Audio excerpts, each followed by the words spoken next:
ومن يطع الله ورسوله فقد فاز فوزا عظيما. قال رسول الله صلى الله عليه وسلم: فإن خير الحديث كتاب الله وخير الهدي هدي محمد صلى الله عليه وسلم وشر الأمور محدثاتها كل محدثة بدعة وكل بدعة ضلالة وكل ضلالة في النار. கண்ணியத்திற்குரிய சகோதர சகோதரிகளே, அல்லாஹுடைய வீட்டில் ஜுமா என்று சொல்லக்கூடிய மார்க்கத்தின் முக்கியமான கடமையை நிறைவேற்றுவதற்காக நாம் எல்லாம் இங்கே ஒன்று கூறுகிறோம். இப்படிப்பட்ட நல்ல சந்தர்ப்பத்தில் தொடர்ச்சியாக நம்ம பார்க்கக்கூடிய தலைப்பு என்ன என்று சொன்னால், மனைவிக்காக நேரத்தை ஒதுக்குவோம். அதாவது மனைவிக்கு செய்ய வேண்டிய எல்லா விதமான கடமைகளையும் அல்லாஹ்வுக்கு பயந்து முழுசா செய்யுவோம் அப்படிங்கிறதா இந்த தலைப்பு. இந்த தலைப்பு இன்னைக்கு கடைசி.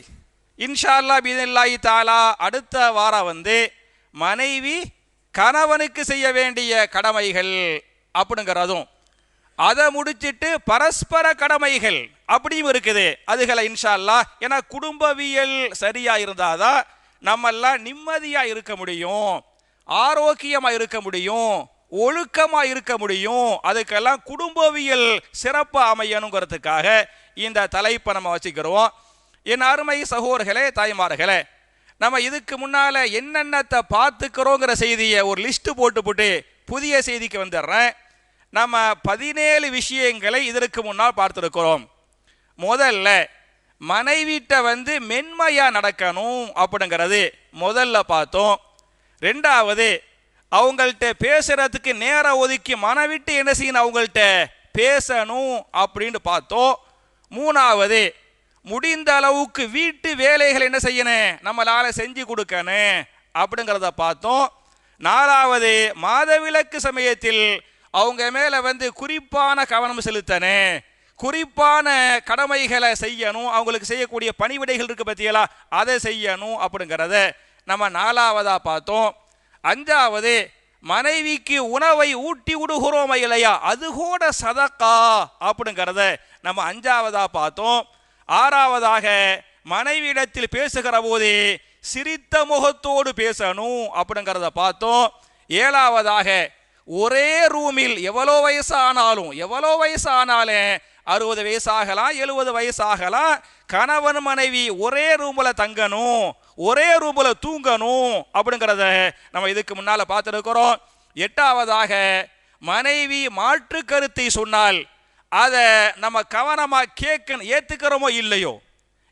நம்ம முடிவெடுப்பது ஆண்கள் தான் முடிவெடுக்கணும். ஆனால் மாற்று கருத்து சொன்னால் அந்த கருத்தை என்ன செய்யணும், கவனமாக நம்ம கேட்கணும் அப்படிங்கிறது எத்தனாவது செய்தி, எட்டாவது செய்தி. ஒன்பதாவது என்ன அப்படின்னு சொன்னா, மனைவி பாசத்துக்காக ஏங்குவாங்க, பாசத்தை எதிர்பார்ப்பாங்க.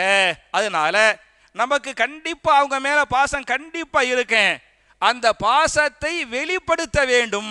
கல்புல பாசம் இருக்கு பத்தியல, அந்த கல்பில் இருக்கக்கூடிய பாசத்தை சொல்லால் செயலால் என்ன செய்யணும், வெளிப்படுத்தணும். ஒன்பதாவதாக, பத்தாவதாக, அவங்க என்னென்னத்தை விரும்புறாங்களோ அதை முடிஞ்ச அளவுக்கு நம்ம என்ன செய்யணும், செஞ்சு கொடுக்கணும் அப்படிங்கிறது பத்தாவது. 11வது, அவங்க சமைக்கக்கூடிய உணவை என்ன செய்யக்கூடாது, குறை சொல்லக்கூடாது. 11. 12வது, மனைவியை வெறுக்க கூடாது. 12வது. 13வது, மனைவியுடைய உணவாக இருந்தாலும் சரி, பேச்சுக்கள் செயல்பாடுகளாக இருந்தாலும் சரி, அழகாக இருந்தாலும் சரி, அவங்க என்ன செய்யணும், பாராட்டணும் அப்படிங்கிறது 13வது செய்தி.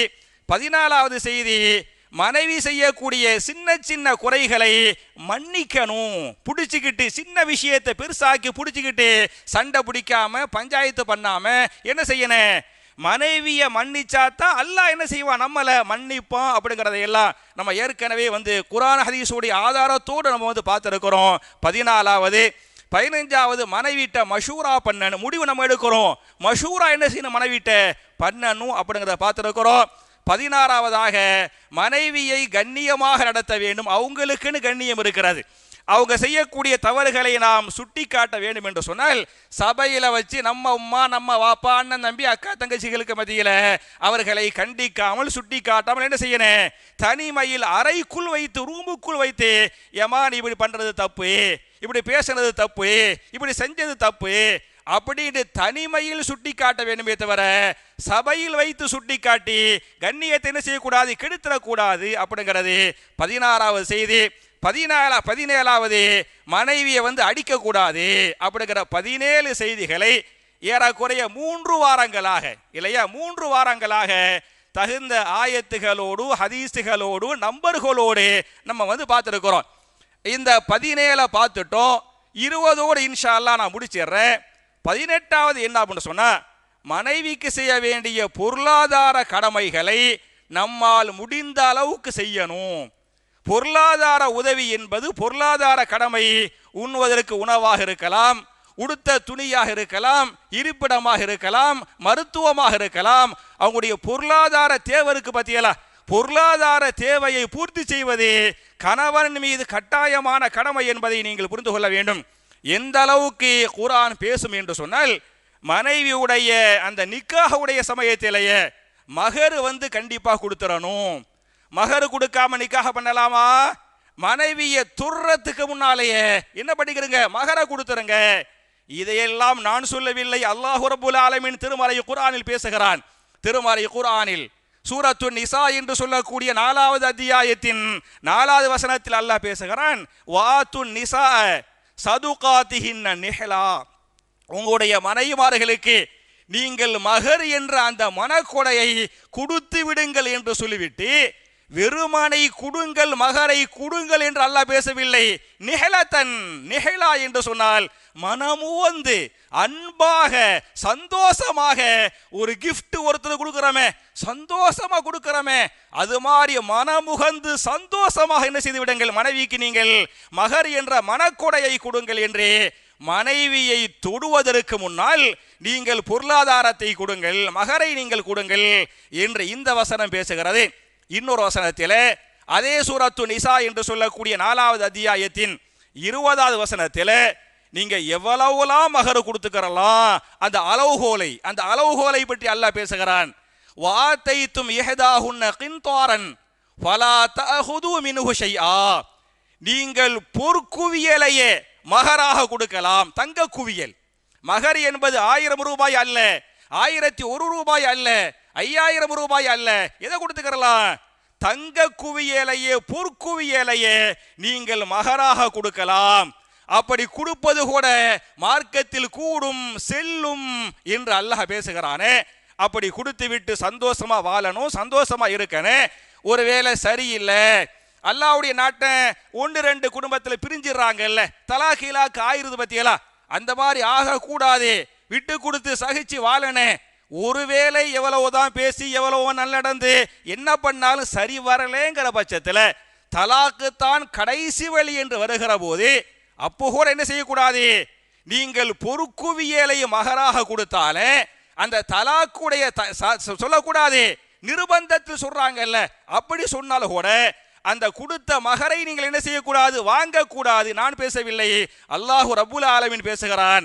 வாத்தைத்தும் இஹ்தாஹுன்ன கின்தாரன், நீங்கள் தங்க குவியலை மகராக கொடுத்து அதுக்கு பிறகு நீங்க சந்தோஷமா வாழுங்க.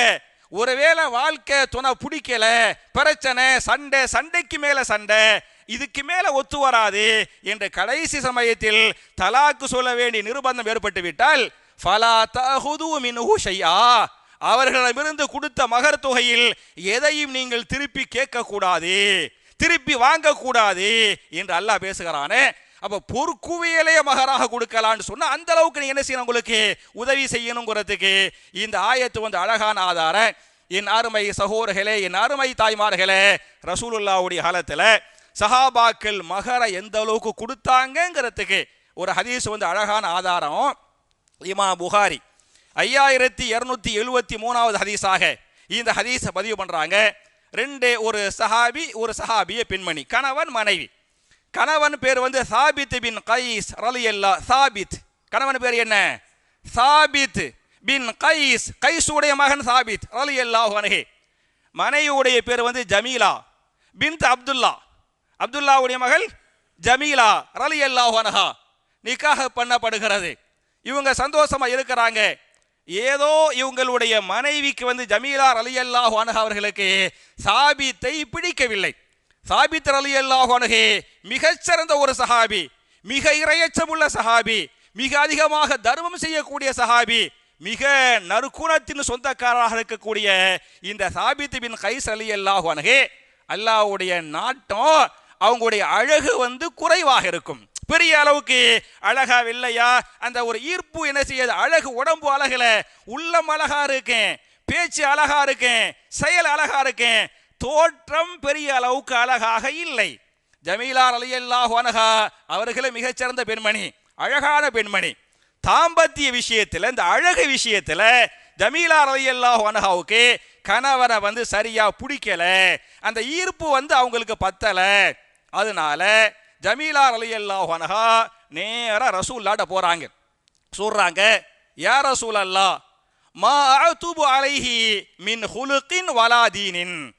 என் கணவர் சாபித் விஷயத்தில் நான் எந்த குறையும் சொல்ல மாட்டேன். அவர் ரொம்ப நல்லவர், மிகச்சிறந்தவர். ஆனால் வலாகின்னி அக்ரஹுல் குஃப்ர ஃபில் இஸ்லாம், நான் இஸ்லாத்தில் இருந்து கொண்டே இஸ்லாத்திற்கு மாற்றமாக செய்து விடுவேனோ என்று அஞ்சுகிறேன். இந்த தாம்பத்திய விஷயத்துல அந்த ஈடுபாடு இட்டாலனால தப்பு நடந்து போயிருமோ அப்படின்னு நான் பயப்புற ரசூல்லா. அதனால அவரோடு என்னால சேர்ந்து வாழ முடியல, நான் ஹுலா பண்ணிடுறேன், பண்ணி வச்சிருங்க என்று ஜமீலா ரலியல்லாஹு அன்ஹா ரசூலுல்லாஹ்ட்ட சொல்றாங்க. ரசூலுல்லாஹி ஸல்லல்லாஹு அலைஹி வஸல்லம் சொல்லி பார்க்கறாங்க, அவங்க தெளிவா இல்லை, எனக்கு ஈர்ப்பு எனக்கு இல்லை, மனசு பிடிக்கல அப்படின்ற உடனேயுமே அதுக்கு மேல ஒன்றும் பண்ண முடியாதுல்ல. அதுக்கு மேல ஒன்றும் பண்ண முடியாதனால தலாக்கு சொல்லுவதாக இருந்தால் மகரை கேட்டு வாங்கக்கூடாது. ஒரு பெண்ணே ஹுலா பண்றான்னு வைங்கல, அவங்க என்ன செய்யணும், மகரை திருப்பி கொடுத்துறனே. அப்ப ரசூலுல்லாஹி ஸல்லல்லாஹு அலைஹி வஸல்லம் கேட்பாங்க, ஏமா நீங்க சொல்லிய பிறகு இல்ல நீங்க ஹுலா பண்றேன், நீங்க உறுதியா நிக்கிறேங்கிறனால வாங்க நான் மகர் இருக்கு பத்தியலா, மகரை திருப்பி கொடுத்துறனே, எவ்வளவு மகரா நீங்க வாங்குனீங்க அப்படின்னு கேட்கறாங்க. அவங்க சொல்றாங்க, யா ரசூலல்லாஹ், ஒரு பேரித்தன் தோட்டத்தை மகராக கொடுத்தார். கொஞ்சோண்டு காசா இல்ல, எதை கொடுத்தாரு, ஒரு பேரித்தன் தோட்டத்தையே மகராக கொடுத்தார் அப்படிங்குவாங்க. அந்த மகரனை திருப்பி கொடுத்துடணுமா அப்படியே கேட்பாங்க. ரசூலுல்லாஹ்வுடைய வார்த்தை, அதுரத்தீன அலைஹில் ஹதீகா, அந்த ஹதீகாவை அந்த தோட்டத்தை திருப்பி கொடுத்து விடுவாயா அப்படின்னு கேட்டாங்க. அவங்க சரின்னு சொன்னாங்க. ரசூலுல்லாஹி ஸல்லல்லாஹு அலைஹி வஸல்லம் என்ன பண்ணாங்க, முன் நின்று அந்த மகரை திருப்பி வாங்கி அவருக்கு கொடுத்து அதை ஒப்பந்தத்தை ரத்து பண்ணி ஹுலாவு பண்ணி வச்சாங்க என்கிற இந்த ஹதீஸை இமாம் புகாரி அவர்கள் 5273வது ஹதீஸாக இந்த ஹதீஸை பதிவு பண்றாங்களே. நான் எதுக்கு இதை சொல்ல வர்றேன் அப்படின்னு சொன்னா, அந்த காலத்துல சஹாபாக்கள் பேரிச்சன் தோட்டத்தை என்ன பண்ணாங்க, மகராக கொடுத்தாங்கிறதுக்கு இந்த ஹதீஸுகள் அழகான ஆதாரம். அதனால நம்ம பொருளாதார உதவிகள், பொருளாதார கடமைகளை மனைவிக்கு நம்மால் முடிந்த அளவுக்கு செய்யணுங்கிறதுக்கு இந்த ஹதீஸுகள் எல்லாம் தெளிவான சான்று. மட்டுமல்லாமல் இன்னொரு ஹதீஸை இமாம் புகாரி 5370வது ஹதீஸாக இந்த ஹதீஸை பதிவு பண்றாங்க. அபூ சுஃபியான் ரலியல்லாஹு அன்ஹு, அவங்களுடைய மனைவி ஹிந்தா, பிரபலியமான சஹாபிய பெண்மணி, மக்காவுடைய வெற்றிக்கு பிறகு இஸ்லாத்துக்கு வந்தாங்கல்ல, ஹிந்தா ரலியல்லாஹு அன்ஹு. இந்த அபூ சுஃபியான் ரலியல்லாஹு அன்ஹு பணக்காரர் தான், வசதி உள்ளவர் தான், ஆனால் கஞ்சராக உள்ளவர். பெரிய அளவுக்கு கை விசாலமா இருக்காது, ரொம்ப சுருக்கி என்ன செய்வாரு, வச்சிருப்பாரு. இவர் எந்த அளவுக்கு கஞ்சர் அப்படிங்கிறத அவங்க மனைவியே சொல்றாங்க. ரசூலுல்லாஹ்ட்ட யா ரசூலல்லாஹ், இன்ன அபா சுஃபியான் ரஜுலுன் ஷஹீஹுன், என் கணவர் அபூ சுஃபியான் மிகப்பெரிய கஞ்சராக இருக்கிறார். எந்த அளவுக்கு கஞ்சன் என்று சொன்னால், எனக்கு தரக்கூடிய சாப்பிட தரக்கூடிய கடமையை கூட தரமாட்டுக்கிறாரு, பிள்ளைங்களுக்கு தரக்கூடியதை கூட தரமாட்டுக்கிறாரு. சில பேர் மற்றவங்களுக்கு தான் கொடுக்க மாட்டாங்க, தான் தன்னை மனை மக்களுக்கு கொடுப்பாங்க. இவர் அதையும் தாண்டி பண்றார். அவர் மட்டும் வச்சுக்கிறவாரே தவிர யாருக்கே கொடுக்க மாட்டாரு, மனைவிக்கே கொடுக்க மாட்டாரு, மக்களுக்கே கொடுக்க மாட்டாரு. அப்படிங்கிறனால அவர் எனக்கும் தரமாட்டுக்கிறாரு, பிள்ளைங்களுக்கு தரமாட்டுக்கிறாரு. ஆனா காசு பணங்கள் மாஷா அல்லாஹ் தபாரக்கல்லா பரக்கத்தா வச்சுக்கிறாரு. ஃபஹல் அலைய ஜுனாஹுன், என் மீது ஏதேனும் குற்றம் இருக்கிறதா, பாவம் இருக்கிறதா? என்ன பாவம்? அன் ஆஹுத மின் மாலிஹி யக்ஃபீனி வ பனிய, அவருக்கு தெரியாம எனக்கு என் பிள்ளைங்களுக்கு தேவையான பொருளாதாரத்தை எடுத்துக்கொள்வது அவருக்கு தெரியாது. அவருக்கு தெரியாம அவருடைய மாலை என்ன செய்வேன், நான் எடுத்துக்கிடுவேன். ஜாஸ்திக்கு தேவையில்லை, எனக்கு என்ன அடிப்படைக்கு தேவையோ, என் பிள்ளைங்களுக்கு என்ன அடிப்படைக்கு தேவையோ அதையே தர மாட்டேங்கிறாரு. அதை அவருக்கு தெரியாமல் நான் எடுத்துக்கொள்வது என் மீது பாவமா, என் மீது குற்றமா என்று ஹிந்தா ரலியல்லாஹு அன்ஹா கேள்வி கேட்டாங்க.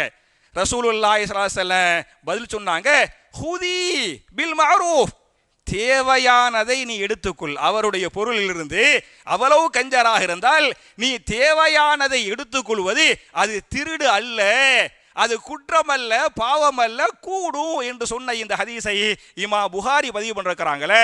அப்ப என் அருமை சகோதரர்களே, மனைவிக்கு தேவையான பொருளாதார உதவிகள் கடமைகளை செய்யணுங்கிறதுக்கு இந்த ஹதீஸ் அழகான ஆதாரம். மட்டுமல்லாமல் சுப்ஹானல்லாஹ், சஹீஹுல் புகாரியுடைய 55வது ஹதீஸ் நீங்க படிச்சு பாருங்க. நான் அப்படியே ஹதீஸை வாசிக்கிறேன். இதா அன்ஃபக ரஜுலு அலா அஹ்லிஹி யஹ்தஸிபுஹா ஃபஹுவ லஹு ஸதகா, ஒரு கணவர் ஒரு ஆண் பொருளாதார செலவுகளை செய்கிறார். யாருக்கு செய்கிறார்? அவருடைய அகில்னா மனைவி மக்கள், அவருடைய மனைவி மக்களுக்கு பொருளாதார உதவிகளை செய்கிறார். அப்படி செய்கிற போது அவர் நினைக்கிறார், யஹ்தஸிபுஹா, இது மார்க்கத்தின் கடமை. பொருளாதார செலவுகளை செய்வது, மனைவி மக்களுக்கு செய்வது இது மார்க்கத்தின் கடமை என்ற எண்ணத்தில் அவர் செலவு செய்தால் ஃபஹுவ லஹு ஸதகா, அது சதக்காவுடைய நன்மை கிடைக்கும். மனைவி கொடுக்கறமுல, பிள்ளைங்களுக்கு கொடுக்கறமுல, அதுக்கு அல்லாஹ் என்ன செய்வான், சதக்காவுடைய கூலியை கொடுப்பான் என்று ரசூலுல்லாஹி ஸல்லல்லாஹு அலைஹி வஸல்லம் சஹாபாக்களுக்கு சொல்லிருக்கிறாங்க என்று ஹதீஸ் பேசுகிறது. அப்ப என் அருமை சகோதரர்களே, என் அருமை தாய்மார்களே, நம்ம மனைவிக்கு உதவி செய்யணுங்கிறது இது 18வது செய்தி.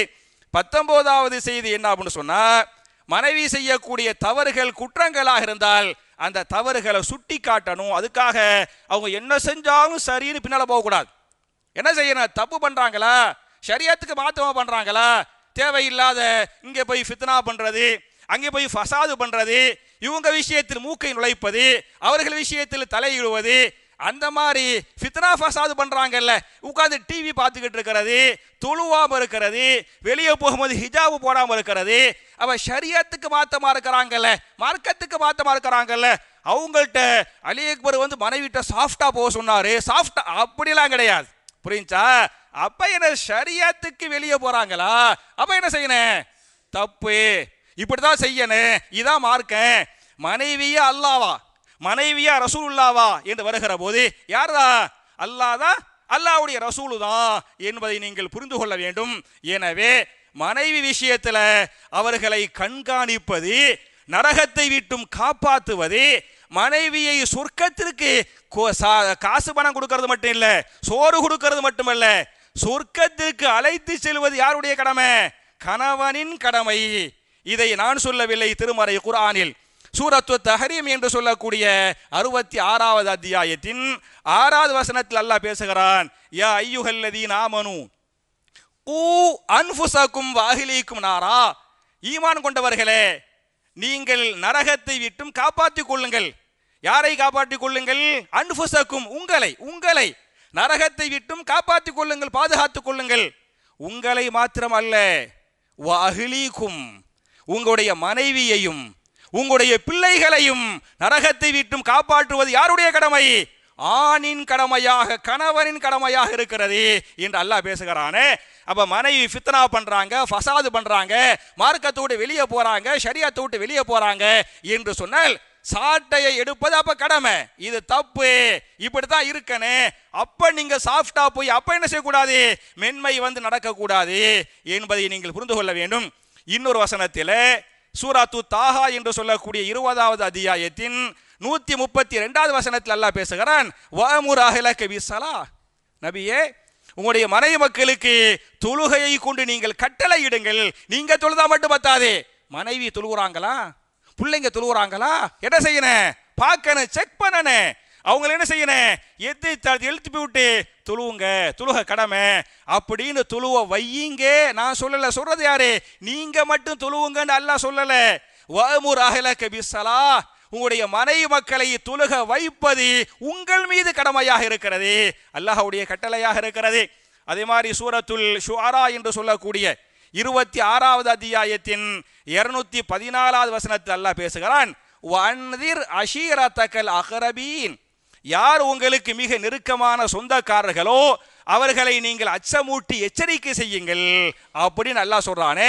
மனைவி என்பவள் நெருங்கிய உறவினரா இல்லையா? அவங்களுக்கு என்ன செய்யணும்? அச்சமூட்டி நீங்க எச்சரிக்கை செய்யுங்கள் என்பதை நீங்கள் புரிந்து கொள்ளுங்கள். உதாரணமாக இமாம் புகாரி தங்களுடைய சஹீஹுல் புகாரியின் 2024வது ஹதீஸா இந்த ஹதீஸை பதிவு பண்றாங்க. ரசூலுல்லாஹி ஸல்லல்லாஹு அலைஹி வஸல்லம் ரமலான் மாசம் வந்து விட்டால், அந்த ரமலான் மாசத்துடைய அந்த கடைசி 10ஐ அடைந்து விட்டால் என்ன பண்ணுவாங்க? அஹ்யல் லைல இரவை என்ன செய்வார்கள்? ஹயாத்தாக்குவார்கள், தூங்கவே மாட்டாங்க. அவங்க மட்டுமல்ல, வைகல அஹ்லஹு, தன்னுடைய மனைவி மக்களையும் தூங்க விட மாட்டார்கள். ரமலான் மாசத்துடைய கடைசி 10 இரவுகள்ல அவங்க மட்டும் இபாதத்து பண்ண மாட்டாங்க, மனைவி மக்களையும் தூங்க விடாம என்ன செய்வாங்க? இபாதத்து பண்ண வைப்பாங்க என்று ஹதீஸ் பேசுகிறது. அவ மனைவி மக்களை நரகத்தை விட்டும் பாதுகாப்பது யார் கடமை? ஆணின் கடமை, கணவனின் கடமை என்கிற கடமை உணர்ச்சியை நாம் புரிந்து கொள்ள வேண்டும். இதை பற்றி இன்னொரு ஹதீஸை இமாம் புகாரி 5200வது ஹதீஸாக இந்த ஹதீஸை பதிவு பண்றாங்க. குல்லுக்கும் ராயின் வ குல்லுக்கும் மஸ்ஊலுன் அன் ரஅய்யதிஹி, நீங்கள் எல்லோரும் பொறுப்பாளிகள், பொறுப்புதாரிகள்.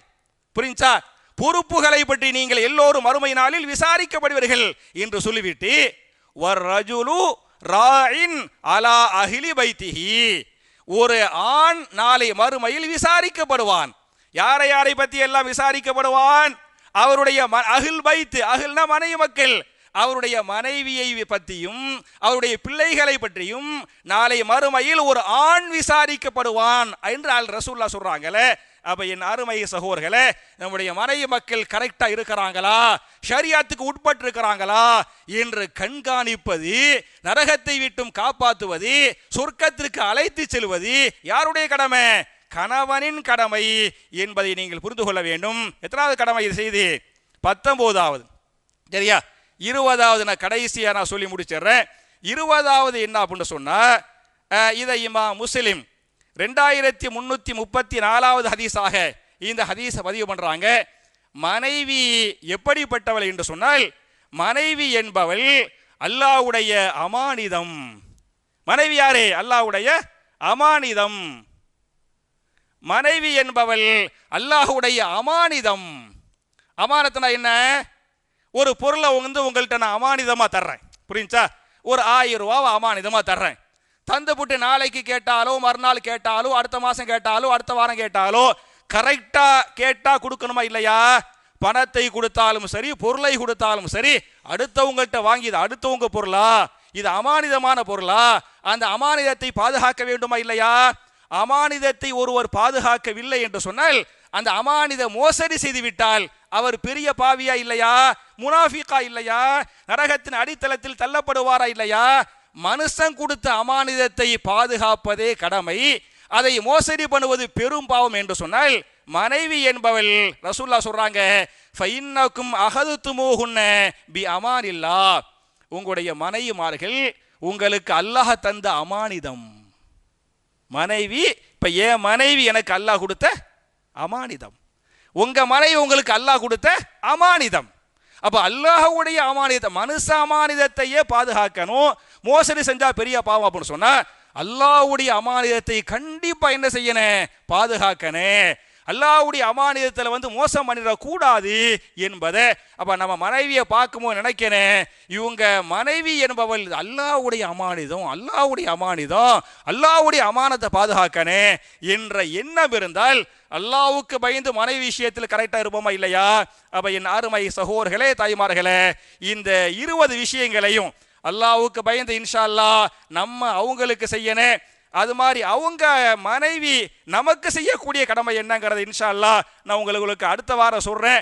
ஏன்னா இப்பமே சில பேர் ஜும்மாவுக்கு வர்றதுக்கு முன்னாலேயே பாய் தலைப்பை மாத்திட்டீங்களா, அதே பழைய தலைப்பு தானா, புரிஞ்சா, கேட்டுட்டுலாம் வந்திருக்கிறாங்க. அப்ப நான் உங்களுக்கு நம்ம செய்யக்கூடிய 20 சொல்லிட்டேன். அவங்க செய்யணும். வாழ்க்கை என்பது இந்த வண்டி மாடு இருக்கு பத்தியலா, அந்த ரெண்டு மாடு போகும்ல, 2 மாடும் கரெக்டாக போனாதான் வாழ்க்கைங்கிற அந்த வண்டி என்ன செய்யும், சரியா ஓடும். ஒரு மாடு இப்படி போய் ஒரு மாடு அப்படி போச்சுன்னு வைங்களேன், வண்டி வந்து கவுந்துரும். அதே மாதிரி வாழ்க்கை என்கிற இந்த உறவு இருக்கு பத்தியலா, இந்த வாழ்க்கை கணவனும் மனைவியும் சீரா நேரா போனாதான் வாழ்க்கை சந்தோஷமாக இருக்குமே தவிர, ஒரு ஆள் கரெக்டா இல்லைன்னு சொன்னா அந்த வாழ்க்கை வந்து சந்தோஷமா இருக்காது என்கிறனால நான் இன்ஷா அல்லாஹ் அடுத்த வாரம் மனைவி கணவனுக்கு செய்ய வேண்டிய கடமைகள் என்ன அப்படிங்கிற லிஸ்ட்டை தர்றேன். அப்ப என் அருமை சகோதரர்களே, என் அருமை தாய்மார்களே, நபிகள் நாயகம் ஸல்லல்லாஹு அலைஹி வஸல்லம் மனைவிக்கு செய்யக்கூடிய கடமைகள் என்னென்ன கடமைகளை சொன்னாங்களோ, செஞ்சாங்களோ, செய்ய சொன்னாங்களோ அவைகளை முழுமையாக செய்யக்கூடிய நல்லவர்களாக நாம் எல்லோரையும் அல்லாஹ் ஆக்கி அருள்வானாக என்ற துஆவோடு முடிக்கிறேன். ரப்பனா ஆத்தினா ஃபித் துன்யா ஹஸனத்தன் வ ஃபில் ஆখিরাতি ஹஸனா வ கீனா அஸாபன்னார்.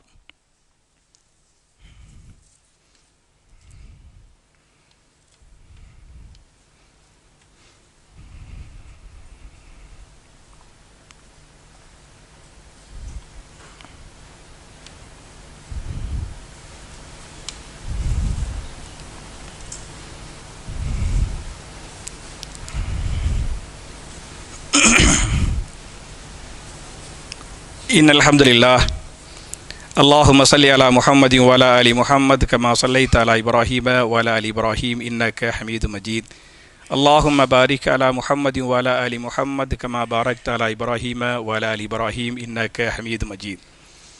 அன்பார்ந்த சகோதரர்களே, தாய்மார்களே, என்னுடைய 2வது ஹுத்பாவில் வழக்கமாக துஆக்களை பற்றி பார்த்து கொண்டிருக்கிறோம். இந்த வார துஆவுக்கு முன்னால் 2 அறிவிப்புகள். முதல் அறிவிப்பு வந்து நம்ம பள்ளிவாசலுடைய நிர்வாகத்தின் அனுமதி இல்லாமல் யாரும் பள்ளிவாசலில் எந்த அறிவிப்புகளும் செய்யக்கூடாது. புரியுச்சா? அதாவது வசூல் சம்பந்தப்பட்ட அறிவிப்புகளாக இருந்தாலும் சரி, உதவிகள் தேடி சம்பந்தப்பட்ட அறிவிப்புகளாக இருந்தாலும் சரி, இன்னும் பல எந்த அறிவிப்புகளாக இருந்தாலும் சரி, நம்ம பள்ளிவாசல் மட்டும் கிடையாது. அதான் ஒழுக்கங்கிறது அதான். அதனால் எந்த பள்ளிவாசலுக்கு நீங்கள் யாரும் அந்த மாதிரி தேவைப்பட்டவங்க போனால் அந்த நிர்வாகத்தின் அனுமதி பெற்று அறிவிப்பு செய்ய வேண்டுமே தவிர, நிர்வாகத்தின் அனுமதி பெறாமல் அறிவிப்பு செய்வது அது ஒழுக்கம் சரியில்லை, அது ஒரு அநாகரிகமான செயலே என்பதை புரிந்து கொள்ள வேண்டும். எனவே நம்ம பள்ளிவாசலை நிர்வாகத்தின் முன் அனுமதி பெறாமல் யாரும் எந்த அறிவிப்பும் செய்யக்கூடாது அப்படிங்கிறது முதல்ல உங்களுக்கு செய்யக்கூடிய செய்தி அறிவிப்பு. 2வது அறிவிப்பு என்ன அப்படின்னு சொன்னால், நம்ம இந்த ஆனந்தம் நகரில் இந்த 2 தெருவுக்கு பின்னால் தள்ளி கடைசியில் போனியலாக்க ஒரு ஜிஹெச் ஆரம்ப சுகாதார நிலையம் இல்லையா அப்படின்னு இருக்குது. மாஷா அல்லாஹ் சிறப்பாக செயல்பட்டு கொண்டிருக்கிறது. அந்த ஆரம்ப சுகாதாரத்துடைய நிலையத்துடைய டாக்டர் வந்திருக்கிறாங்க. அதனால் நிறைய மக்களை நீங்கள் வர சொல்லுங்க. பாத்தியலாக்க பெரியாசு போனாலே கொஞ்சம் தொழுகைக்கு பிறகு சரியா, என்ன பெரியாசு போயிட்டாலே கசகசன்னு கூட்டமாக தான் இருக்கேன். அப்போ நான் அன்றைக்கி போய் பார்த்தேன், ரொம்ப ஃப்ரீயாக, ஏன்னா அங்கிட்ட உள்ள மக்கள்லாம் கொஞ்சம் வசதி வாய்ப்பு உள்ளவங்க பற்றியலா, அதனால் அப்படி ரொம்ப ஃப்ரீயாக இருக்குது. அதனால் நாங்கள் எல்லாத்துக்கும் அரசாங்க ரீதியாக எல்லாத்துக்கும் நாங்கள் மருத்துவம் பண்ணுறோம், மட்டுமல்லாமல் நிறைய செக் பண்ணுறது இந்த மாதிரிலாம் பண்ணுறோம் அப்படிங்கிறத சொன்னாங்க. டாக்டர் நானும் ஒரு வெள்ளிக்கிழமை எனக்கு சின்ன ஒரு டைம் கொடுங்க, நாங்கள் என்னென்ன பண்ணுறோங்கிறத நானும் சொல்கிறேன் அப்படின்ட்டாங்க. தொழுகைக்கு பிறகு இதுக்கு பிறகு தொழு வைப்போம், ஒரு 10 நிமிஷம் தொழுகைக்கு பிறகு ஒரு கொஞ்ச நேரம் நாங்கள் என்னென்ன மருத்துவம் பார்க்குறோங்கிறத செய்தியை சொல்லுவாங்க. தேவைப்பட்ட மக்கள் டாக்டரையும் மருத்துவமனையையும் பயன்படுத்திக்கிறனே. ஏன்னா அப்படி நம்ம ஏரியாவுடைய மருத்துவமனை அதை பயன்படுத்தி கொண்டால்தான் அரசாங்கம் செய்யக்கூடிய சலுகைகளை செய்யும், அரசாங்கம் செய்யக்கூடிய உதவிகளை செய்யும். இன்னும் சொல்ல போனால் மருத்துவமனையை நீடிக்க வேண்டும் என்று சொன்னால் பேஷண்ட்டுகள் தொடர்ச்சியாக வந்தால் தான் மருத்துவமனையை நீடிக்கும். இல்லாட்டி மருத்துவமனை என்ன செய்வாங்க, கொஞ்சம் கொஞ்சமாக தூக்கிடுவாங்க. அதனால மருத்துவமனை இந்த நம்ம ஏரியாவில் நீடிக்கணும், ஏழைகள் உதவி பெறணும் அப்படின்னு சொன்னால் அதுக்கு தேவையான அரசாங்க நிதிகளை தரணும்னு சொன்னால் முடிஞ்ச அளவுக்கு மக்கள் என்ன செஞ்சுக்கிறாங்க போகணுங்கிறது அவங்க தொழுகைக்கு பிறகு இன்ஷா அல்லாஹ் டாக்டர் சொல்லுவார். அதையும் நீங்கள் கேட்டு உங்களுக்கு தெரிஞ்ச ஏரியா மக்கள்கிட்ட இன்ஷா அல்லாஹ் நீங்கள் சொல்லுங்க அப்படிங்கிறது 2வது அறிவிப்பு. இந்த வாரத்துக்குரிய துஆ என்ன என்று சொன்னால், கொடிய நோய்களை விட்டும் அல்லாஹ் நம்மை பாதுகாக்க வேண்டும் என்று சொன்னால் நாம் கேட்க வேண்டிய துஆவை இமாம் அபூதாவூத் அவர்கள் 1554வது ஹதீஸாக இந்த துஆவை பதிவு பண்ணுறாங்க. அல்லாஹும்ம இன்னி அஊது பிக மினல் பரசி வல் ஜுனூனி வல் ஜுதாமி வமின் சையில் அஸ்காம் என்பது துஆ. துஆவுடைய பொருள் என்ன என்று சொன்னால், அல்லாஹ்வே வெண்குஷ்டம், பைத்தியம் பிடிப்பது, தொழு நோய், மேலும் கொடிய எல்லாவிதமான நோய்களை விட்டும் என்னை பாதுகாத்து அருள்வாயாக என்ற அற்புதமான துஆ. அப்ப என் அருமை சகோதரர்களே, என் அருமை தாய்மார்களே, நம்ம அல்லாஹ்ட்ட யா அல்லாஹ் நோய் வராம என்னை காப்பாத்த அல்லாஹ், என்னை பாதுகாத்துற அல்லாஹ் என்ற துஆவும் கேட்க வேண்டும். அப்ப அல்லாஹும்ம இன்னி அஊது பிக மினல் பரசி வல் ஜுனூனி வல் ஜுதாமி வமின் சய்யில் அஸ்காம் என்ற துஆ உள்பட நபிகள் நாயகம் ஸல்லல்லாஹு அலைஹி வஸல்லம் என்னென்ன துஆக்களை கேட்டாங்களோ, கேட்க சொன்னாங்களோ, அந்த துஆக்களை சஹாபாக்கள் எல்லாம் எப்படி சமிஅனா வாதானா, கேட்டோம் கட்டுப்பட்டோம் என்று அதுகளை மனப்பாடம் பண்ணாங்களோ, அமல்படுத்தினாங்களோ, பிற மக்களுக்கு எடுத்து பிரச்சாரம் பண்ணாங்களோ, அதுபோல் நன்மக்களாக நாம் எல்லோரையும் அல்லாஹ் ஆக்கி நம்முடைய பாவங்களை மன்னித்து, நம்முடைய பாவங்களை மறைத்து, நம்முடைய பாவங்களை நன்மைகளாக மாற்றி நாளை மறுமையில் மிக உயர்ந்த சொர்க்கமாகிய ஜன்னத்துல் ஃபிர்தௌஸ் என்று சொல்லக்கூடிய அந்த சொர்க்கத்திலே நபிமார்கள், சித்தீக்கின்கள், சுஹதாக்கள், சாலிஹீன்களோடு இதுபோடு குடும்பம் குடும்பமாக நாம் எல்லோரையும் அல்லாஹ் உண்டு சேர்த்து வைப்பானாக என்ற துஆவோடு முடிக்கிறேன். அல்லாஹும்ம அஇஸ்ஸல் இஸ்லாம வல் முஸ்லிமீன் وأذل الشرك والمشركين ربنا آتنا في الدنيا حسنة وفي الآخرة حسنة وقنا عذاب النار وآخر دعوانا أن الحمد لله رب العالمين.